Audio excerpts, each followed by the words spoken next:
All right, stand by. 10 seconds. Camera one. Talent. Ready, camera two. And cue 2, talent. 1, roll for record. Rachel Dolezal speaks. I'm John Phillips, and this is The Rundown. Former NAACP chapter president Rachel Dolezal, who burst onto the scene last week after her parents revealed that she's actually a blonde-haired, blue-eyed woman only pretending to be black. She finally gave her side of the story in a blitz of interviews on Tuesday with Matt Lauer, Savannah Guthrie, Melissa Harris Perry, and Amber Payne on their various NBC network shows. She was calm, cool, collected, and completely stark raving bonkers. Although she's been bonkers for quite some time. She said in no uncertain terms that she identifies as black and doesn't want to be limited to whatever biological identity was being thrust upon her. Let's go ahead and take a look at the crazy. And that I didn't really have the personal agency to express it. And certainly I kind of imagined that maybe at some point, especially, for sure after the kids were graduated from high school and in their adult stride, that maybe I'd be able to really process that, own it publicly, and discuss this kind of complexity. But certainly, I wasn't expecting it to be thrust upon me right now. New Jan Brady went on to say that as a child, she even drew herself with the brown crayon, which her teachers said, what the hell?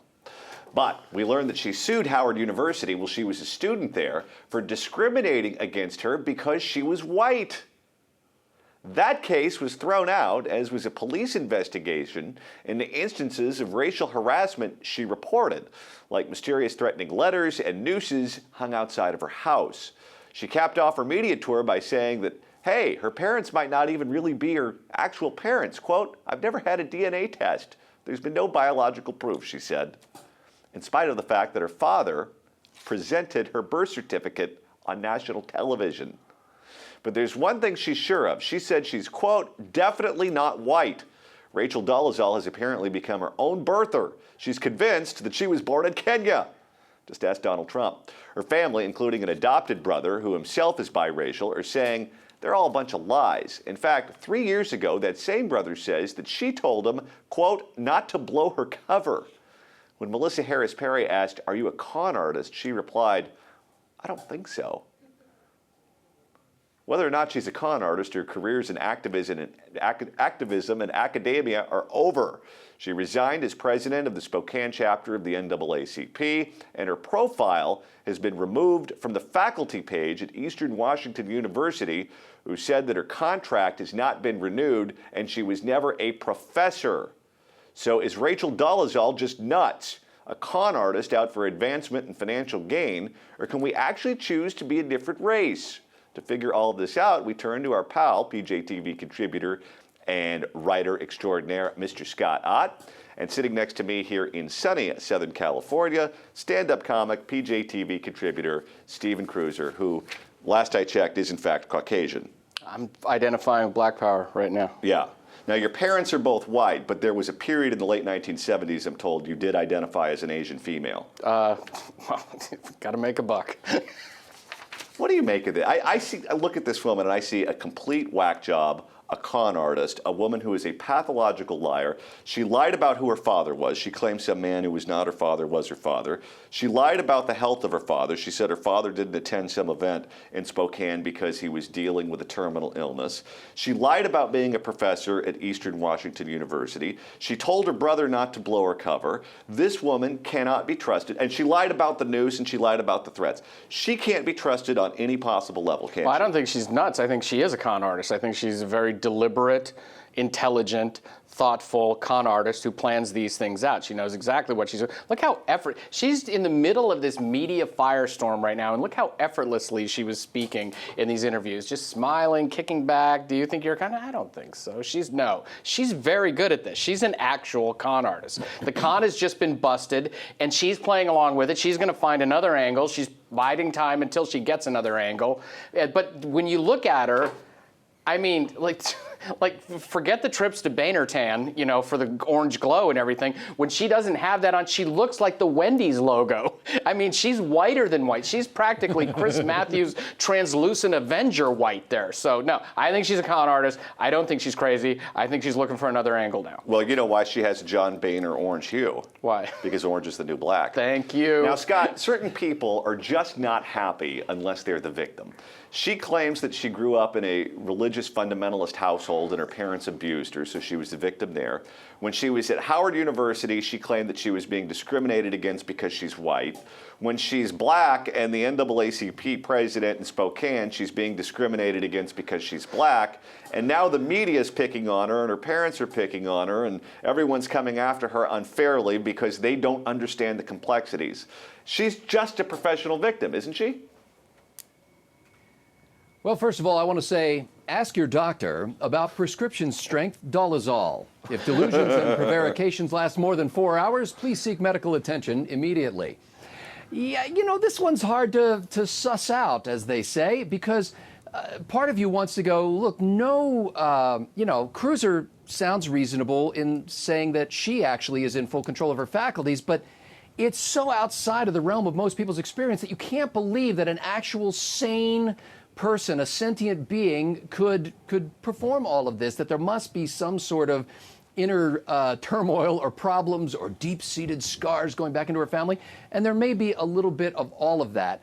But I think it's really kind of strange that we've gotten to the point where Melissa Harris Perry sits down and has a very serious discussion with this person who, I don't know, 10, 20, 30 years ago would have literally been in an institution, because people would have said she's really confused, but instead we have elevated her. And apparently she raised some eyebrows at Howard University, but you know, they let her on in and she pretended that she was black some of the time and white some of the time. How does a woman like this become the president of the local chapter of the NAACP? All of it is, this is why it's such a social media phenomenon, and it won't go away for a while, I believe, is because this is just completely other. It's like it's from another planet or something. I want to throw a hypothetical out there to both of you. So far, she's gotten some love from the NAACP. They issued a statement backing her up, defending her. Al Sharpton has publicly defended her. Melissa Harris Perry has publicly defended her. They say if you want to be black, you're black. We accept you with open arms. What happens if there's a video that surfaces of this white woman pretending to be black throwing the N-word around? We know that blacks can get away with it, whites cannot under any circumstances.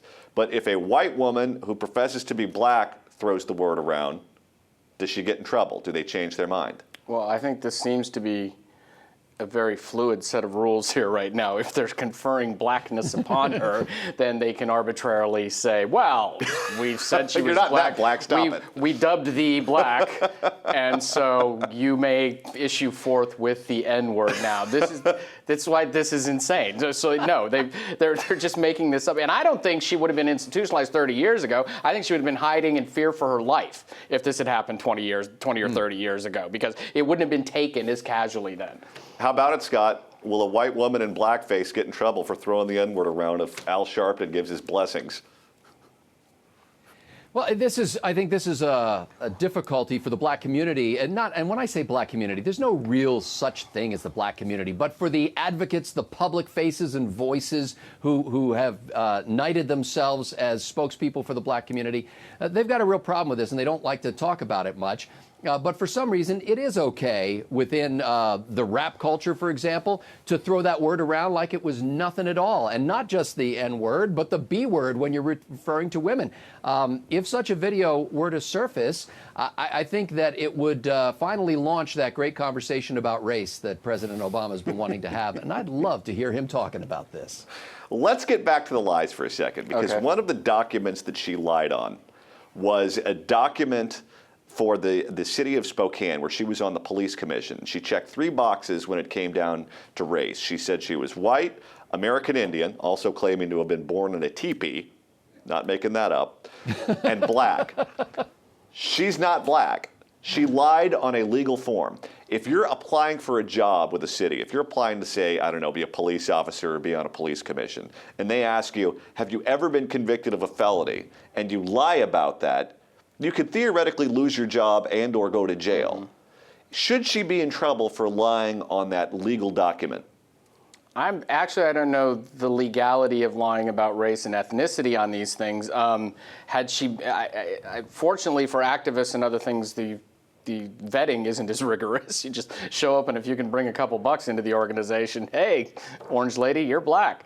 But I actually don't know the legality of that. If it was in fact illegal, she should be held accountable for that. But I think the fact that then she's checking up the teepee stuff, I don't. While I still maintain that she's not crazy, I think once you start lying for a living, yes, it gets really everything. I mean, I'm an Indian man. Elizabeth Warren was my midwife. Right. I teepee, and I once played in the NBA. I think it's easy for her to keep making this stuff up. Yeah. John, can I say that I think some good can come of this, and I'm being very serious here, because if nothing else, what Rachel Dolezal's case has illustrated is that race is a state of mind. And maybe we can get past all this labeling people based on their skin color and just say, you know what? I'm a strong activist for civil rights, so much so that I really identify myself with the black community. Or I love people who came to this country from Mexico. I identify myself as of Mexican descent. And frankly, let's get rid of all the government forms that are tracking the racial background of people. I mean, why does the Citizens Police Ombudsman Board even have a checkbox that would indicate your race? Now we're running out of time, so before we run out of time, I have something to profess to all of you. Okay. I did the 23andMe racial test. Yes. And I found out that I am in fact 3% Native American. I want to reveal for the first time in my life that I was actually born on the felt of a blackjack table. That's messy. You It can't wasn't the off-track betting part. And who can judge? You can't scrub that stuff out of the felt. It's just. I say, given Scott's hopeful view of this whole thing, maybe we should try to get him in as pastor of Jeremiah Wright's church. There you go. That's all the time we have for today. Not a moment too soon. But now it's your turn. Is Rachel Dolezal mentally ill or a con artist? Or is it possible for someone to choose a different racial identity than the one they're born with? Tell us what you think in the comment section below. I'm John Phillips. Thanks so much for watching The Rundown.